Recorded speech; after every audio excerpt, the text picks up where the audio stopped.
오늘의 사연 시작하겠습니다. 안녕하세요. 저는 30대 중반의 주부입니다. 결혼한 지 어느덧 벌써 7년 차가 되어가네요. 남편은 저보다 8살 연상의 남자입니다. 결혼 전에는 저도 회사를 다녔어요. 남편은 제가 다니던 회사에 찾아오던 영업맨 중에 한 명이었습니다. 사무실에서 저를 보고는 관심이 있다고 처음에 말을 걸어왔는데 그때 코를 꿰어서 지금 결혼까지 하고 말았네요. 제가 어쩌다 이렇게 연상의 남자를 만나게 된 건지. 그때는 어린 마음에 남들보다 여유가 있어 보이는 남편의 모습에 반해서 결혼을 결심했는데 결혼하고 나니 후회가 되는 부분이 더 많습니다. 그나마 연애할 때는 남편도 한참 때라서 괜찮았는데 결혼 후부터는 영 아니었어요.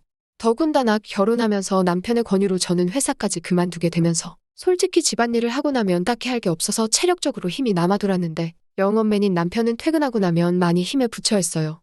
그리고 퇴근 후에는 술 약속이 뭐 그리 많은지 술에 떡이 돼서 일어나지 않는 남편을 보고 있으면 불만이 날이 갈수록 더해졌습니다. 그나마 자녀 계획 때문에 결혼 2년 차까지는 열심히였는데 아무 소식도 없어서 찾아간 병원에서 남편이 시 없는 수박이라는 걸 알게 돼버리고는 그나마 주기적으로 하던 노력도 없어지고 말았어요. 남편은 아무런 생각이 없는 건지 제가 먼저 어떻게 해보려고 하면 가족끼리는 그런 거 하는 거 아니라면서 은근슬쩍 안 하려고 하더라고요.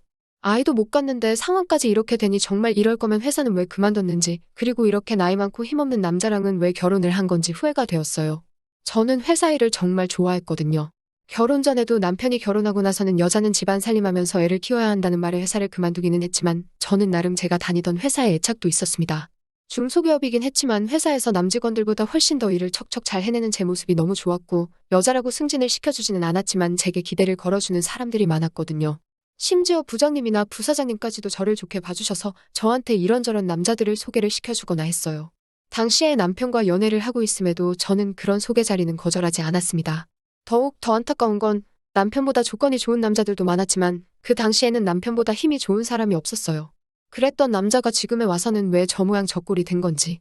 미리 알 수 있었더라면 남편을 고르지 않고 다른 사람을 고를까도 싶었습니다. 그래도 남편은 저한테 상냥했어요. 8살 연하의 와이프라 그런지 저를 공주대하듯 대해줬고 자기 때문에 직장까지 그만둔 저에게 물심양면적인 지원을 해줬습니다. 딱 그거 하나 빼고 다 잘해줬어요. 그러지라도 않았다면 아마 진작에 이혼을 했을 수도 있었겠네요. 말씀드렸다시피 저는 일 처리도 정확하고 배우는 것도 빠른 사람이었어요. 어차피 무자녀의 전업주부로 평생을 살아야 할 팔자가 되어버렸는데 집에서만 있는 건 제게 정말 고역이었습니다. 계획적이고 손도 빠른 편이라서 집안일이 아무리 많아도 점심때가 되기도 전에 웬만한 건 다 끝내서 딱히 집에서 할 게 없었어요. 그 시간을 활용해서 저를 위해 쓰면 더 좋은 삶을 살 수 있겠다고 나름 그 비는 시간에 자기 위로도 해보고 밀렸던 독서도 해보고 싶은 공부도 해봤지만 밀려오는 부족함은 채워지지가 않았어요. 우울증까지는 아니었지만 집에 돌아온 남편에게 투정도 많이 했지만 남편은 항상 피곤하다, 내일도 운전하면서 하루 종일 돌아다녀야 하기 때문에 체력을 비축해야 한다 하는 말도 안 되는 변명을 하면서 빠져나가기 바빴습니다. 그래서 그때 집에 있으면서 살이 엄청 많이 찌게 되었습니다. 결혼 전에는 남편도 첫눈에 반하게 만들고 여기저기 직장 동료들한테 소개팅도 받아서 다니고 하면서 나름 남자 여러 눌리던 미모가 있었는데 집에만 있고 외출을 하지 않으니 화장도 안 하게 되고 살이 많이 찌게 되면서 결혼하기 전에 입던 옷들은 사이즈가 맞지 않아 입지도 못하게 되고 점점 제가 매력이 없어지는 것 같았습니다. 그리고 제가 살이 많이 찌게 된 이후로는 자격지심 때문인지 모르겠는데 남편도 저를 더 피한다고 생각을 했어요. 자존감이 낮아질 대로 낮아져 있던 그때 재활용을 하는 날 아파트 단지에서 이웃을 한 명 만나게 됩니다. 처음 보는 여자였는데 나이는 저보다 어려 보였어요. 아주 옷이며 신발도 잔뜩 비싼 브랜드로 도배해서 나와가지고는 재활용 분리수거를 하고 있는 거 아니겠어요? 사실 처음에는 속으로 욕을 했어요. 어지간히 돈 자랑을 하고 싶나 보다 싶었거든요. 이 시간에 분리수거를 하러 나온 걸 보니 저처럼 전업주부인 것 같은데 집에만 있으면서 저렇게 차려입고 다닐 필요가 있나 싶었거든요. 저랑 거의 똑같은 타이밍에 나왔는데도 불구하고 경비 아저씨가 저는 본체만 채도 안 하고 그 여자만 도와주는 것도 굉장히 기분이 나빴습니다. 아마 낮아진 제 자존감 때문이겠지요.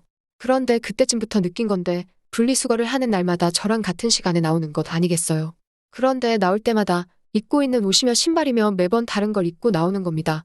아무튼 그때부터 저는 그 여자와 안면을 트게 되었고 그냥 인사 정도만 나누는 사이가 되었어요. 하루는 집 근처에 있는 마트에서 장을 보고 나오는 길이었습니다. 장바구니가 3개가 꽉 찰 정도로 장을 많이 본 날이었어요. 하나는 어깨에 들쳐매고 양손 하나씩 무거운 장바구니를 들고 집으로 돌아가려는데 누가 차 경적을 울리더라고요. 그래서 길을 비켜줬는데도 계속 팡팡거리길래 뒤돌아보니 그 여자가 딱 보기에도 비싸 보이는 외제차를 끌고 창문을 내린 뒤에 저를 부르는 겁니다. 집에 가는 길이냐고 물어보면서 자기도 집에 가고 있으니 태워주겠다고요? 솔직히 조금 자존심이 상했습니다. 차 안에 탔는데 그 여자와 제가 비교가 많이 되었거든요. 삐까번쩍한 외제차에 그 외제차만큼 고급져 보이는 명품들 풀 메이크업을 하고 머리까지 윤기가 좔좔 흐르더군요. 그에 비해 저는 그냥 누가 봐도 동네 아줌마 같아 보이는 평범한 복장에 쓰레빠를 신고 있었고 머리는 그냥 관리하기 편하게 적당히 촌스러운 파마를 하고 있었으니 말이죠. 괜히 차를 얻어 탔나 싶었습니다.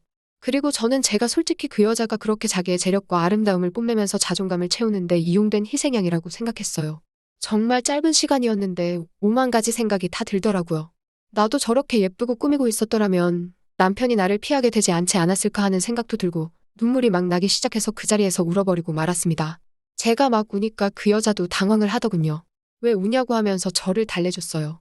허세와 허영이 가득하고 자기의 만족을 위해 남을 절망시키는 아주 나쁜 여자라고 생각했는데 제가 엄청 오해를 했습니다. 그 여자는 저를 진심으로 위로를 해줬어요. 그러면서 하는 말이 분리수거할 때 몇 번 마주치면서 언니하고 친해지고 싶었다고 하더라고요. 아파트 단지에 자기랑 잘 맞을 것 같은 여자가 한 명도 없는데 딱 언니만큼은 처음 느낌부터 뭐가 파파박하고 왔다고 하면서 말입니다. 그래서 제가 당신같이 젊고 예쁘고 능력 있어 보이는 아가씨가 나랑 친해져서는 어디에 쓰겠냐고 거짓말하지 말라고 했습니다. 그랬더니 그녀가 하는 말이 언니가 꾸미지를 않아서 그렇지 자기가 봤을 때는 언니가 자기보다 훨씬 예쁠 거라고 하면서 저를 죽여 세워주더군요. 그 여자가 하는 말이 100% 진심이라고 생각하지는 않았지만 또 위로를 받고 나니 기분이 썩 나쁘지가 않았네요. 그때부터 이 여자하고는 친하게 지냈습니다. 이 여자도 제가 예상한 대로 전업주부의 삶을 살고 있었고 매일같이 집에서만 보내는 게 무료한데 자기 남편이 워낙에 의심이 많아서 자기가 혼자 다니는 걸 원하지 않아 했다고 하네요. 그래서 그 여자는 그 여자 나름대로 같은 아파트에 사는 이웃 중에 자기와 잘 맞을 것 같은 사람을 찾아다녔던 겁니다. 그리고 그 여자는 저를 발견한 거고요. 안목이 있는 여자라는 생각이 들었어요. 제가 그 당시에 꾸미는 것도 포기하고 살도 많이 쪄있는 상황이었지만 왕년에는 엄청 잘 나갔었다는 거를 본능적으로 눈치를 채고 있었던 거잖아요. 아무튼 제 인생은 그 여자를 만나면서 급박하게 변하게 되었습니다. 그 여자를 따라다니면서 동네에 있는 헬스장도 다니고 요가도 배우고 관리도 받으며 잃어버린 저희 미모를 다시 되찾기 시작했어요. 적당히 관리하기 편한 꼬불머리도 그만두고 미용실에 가서 관리도 받아보고 옷도 후줄근해져서 목이 늘어난 티셔츠는 다 가져다 버리고 그 여자만큼 비싼 브랜드 옷을 사지는 못했지만 적당히 괜찮은 옷들로 제 옷장을 다시 채워나갔습니다. 그리고 제가 관리를 받으며 살이 빠지기 시작한 그때 드디어 각방을 쓰던 남편도 혼자 자니까 너무 춥다며 방으로 돌아왔습니다. 남편이 다시 저를 여자로 봐주면 기쁠 거라고 생각했는데 하나도 기쁘지가 않았습니다. 느릿느릿한 거북이인 저와 결승점까지 전력 질주를 하는 토끼 같은 남편이었거든요. 동화 속 토끼는 결승점에 다다르기 전에 잠깐 쉬었다라도 가지 결승점까지 혼자 전력 질주를 해버리니 느릿느릿한 거북이는 결승점까지 한참 남았는데도 그 차이가 너무 커져버리니 혼자 꾸역꾸역 끝까지 가는 것보다 그냥 경기를 포기하게 되더라고요. 그날 이후로 제 옆으로 돌아오려는 남편이 정말 꼴보기가 싫었어요. 그래서 코 고는 소리가 너무 시끄러워서 잠을 못 자겠다고 다시 혼자 쓰던 방으로 돌려보내버렸습니다.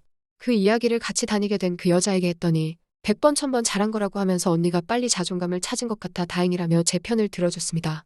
그리고 제가 완전히 다이어트에 성공해서 결혼 전에 미모까지는 아니지만 아름다움을 다시 손에 넣었을 때는 그 여자가 저를 여기저기 끌고 다니면서 완전 새로운 세상을 보여줬어요.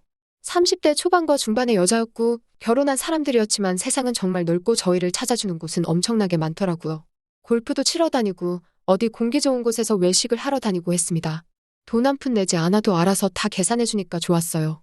남편이 아니어도 저를 배려해주는 남자들은 지천에 깔려 있었고 왜 내가 이런 세상을 모르고 살았나 혼자서 전전긍긍했던 지난 몇 년간이 참 후회가 되었습니다. 그러다 그 여자가 언젠가 저를 불러서 이제 한동안은 못 보고 지낼 것 같다는 소식을 전해왔습니다. 사실 그 여자는 얼마 전에 이혼을 해서 돌싱이 되었다고 합니다.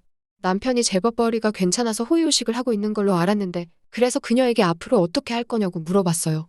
저는 사실 이 여자가 여기저기 막 구르고 다녀서 이혼을 당한 거라고 생각했거든요. 그런데 그게 아니었습니다. 그녀가 남편을 차버린 거였어요. 어떻게 할 거냐 하는 건 쓸데없는 걱정이었던 거죠. 왜냐하면 그녀는 그동안 집에 있으면서 코인을 해서 앞으로의 인생에 남편이 필요 없어질 만큼 큰 돈을 벌게 되었다는 거예요. 지금 사는 아파트는 남편 명의로 해주고 재산 분할을 또 따로 받기로 했답니다. 저랑 떨어지게 된 건 아쉽지만 자기도 좀 더 놀기 좋아하는 사람들 많고 할 거 많고 놀기 편한 동네로 이사를 갈 계획이라고 하는 겁니다. 막상 저를 여기저기 데리고 다니던 그녀와 더 이상 같이 놀지 못하게 된다니 많이 아쉬웠습니다. 이제 막 저는 다시 제 인생을 찾은 느낌이었는데 다시 또 혼자가 돼버린다는 느낌이 들었어요. 그 여자가 없으면 차도 없고 운전도 할 줄 모르는 제가 어떻게 어디를 놀러 다니겠나 싶었습니다. 그렇다고 그녀가 집도 남편한테 넘기고 이사를 가는데 저 하나 때문에 그걸 포기하진 않았지요. 그렇게 그녀는 제 인생을 송두리째 바꿔버리고는 새로운 삶을 찾아 떠나버리고 말았어요. 남편이 출근해 있는 주중에는 정말 매일같이 놀러 다녔는데 너무나도 아쉬웠습니다. 그리고 그렇게 같이 놀러 다닐 사람이 없으니 저도 기껏 관리받으러 다니던 운동도 손을 놓게 되고 그렇게 다시 살이 찌기 시작한 거예요. 그러다 이렇게 되면 안 되겠다는 생각이 들었습니다. 그리고 그 여자처럼 자주적으로 살고 싶어졌어요. 투자 같은 건 전혀 모르지만 제가 같이 놀면서 느낀 바 그 여자가 그렇게 썩 머리가 좋아 보이지는 않았는데 코인으로 돈을 벌었다니 저는 일한 경험도 있고 능력이 있던 사람이니 제가 코인을 시작하면 그녀보다 더 큰 돈을 벌 수 있지 않을까 하는 자신감이 생겼어요. 제가 돈을 벌게 되면 남편 때문에 포기해야 했던 제 인생을 다시 시작할 수 있다고 생각했습니다. 그 돈으로 차를 사고 운전을 배우고 하면 저 혼자서 못 놀러 다닐 것도 없다고 생각했고 차가 생기면 이사를 가버린 그 여자를 만나서 예전처럼 둘이 같이 다녀도 되는 게 아니겠나 하는 생각이 들었어요. 다만 제가 코인을 시작하기에는 커다란 문제가 있었습니다. 제가 전업주부를 하면서 실질적으로 돈을 벌어오는 남편이 경제권을 가지고 있었고 저는 그때그때 생활비를 타서 썼기 때문이에요. 코인을 하려면 자본금이 필요할 텐데 남편에게 이야기하지 않고서는 그 자본금을 만들 방법이 없었던 상황입니다. 은행 대출부터 여성 전용 대출 같은 상금융권까지 알아보다가 아무리 그래도 리스크가 있는 투자인데 빚을 내면서 하는 건 아닌 것 같다는 생각이 들어서 차라리 남편한테 솔직히 말하고 허락을 받아내겠다는 생각을 했습니다. 말씀드렸다시피 제 부탁을 썩 잘 들어주던 사람이었기 때문에 적어도 거절은 하지 않을 거라는 확신이 생겼고 제 예상대로 남편은 제 생각이 그렇다면 한번 해보라고 1,000만 원을 저에게 건네주었어요. 그리고 그날은 웬일로 자기가 코를 안 골 테니 같은 방에서 자도 되냐고 하기에 그렇게 하라고 했습니다. 내 털끝 하나 건드리지 않는 조건을 걸었더니 심통이 나서 그냥 혼자 자겠다고 방으로 가더군요. 인터넷으로 여러 사람들이 어디에 투자했네 하는 정보들을 모아가지고 시작을 하게 되었는데 남편이 저에게 준 1,000만 원이 일주일도 되지 않는 사이에 100만 원도 남지 않게 되었습니다. 처음이라 제가 실수를 했고 그만큼 돈을 잃고 나니 그 바닥이 어떻게 돌아가는지 한눈에 알겠더라고요. 그래서 그날에는 남편을 꼬드겨서 돈을 더 받아냈습니다. 남편은 여전히 결승전만 쳐다보고 다른 박질을 하는 토끼였지만 저는 다 괜찮았어요. 저도 코인으로 떼돈을 벌어서 그 여자처럼 자주적인 삶을 살아갈 거라고 생각했거든요. 그런데 다음날 남편이 퇴근을 했는데 혼자 오지 않았습니다. 회사에서 알던 동생이라고 하면서 후배를 소개시켜주더군요. 남편이 하는 말이 이 후배가 코인으로 대박을 내가지고 회사를 그만둔 사람이라고 합니다. 원래는 지금도 돈 굴리느라 바빠서 오지도 못할 사람인데 남편이 저를 위해서 특별히 부탁을 해서 데려왔다고 하더라고요. 어떻게 투자를 하고 치고 빠지는지 저에게 가르침을 주려고 말이죠. 제가 그런 거 필요 없다고 나 혼자서도 알아서 잘할 수 있다고 했더니 남편은 그래도 일주일 전에 준 1,000만 원을 다 날려먹지 않았느냐고 하면서 아픈 곳을 찌르더라고요.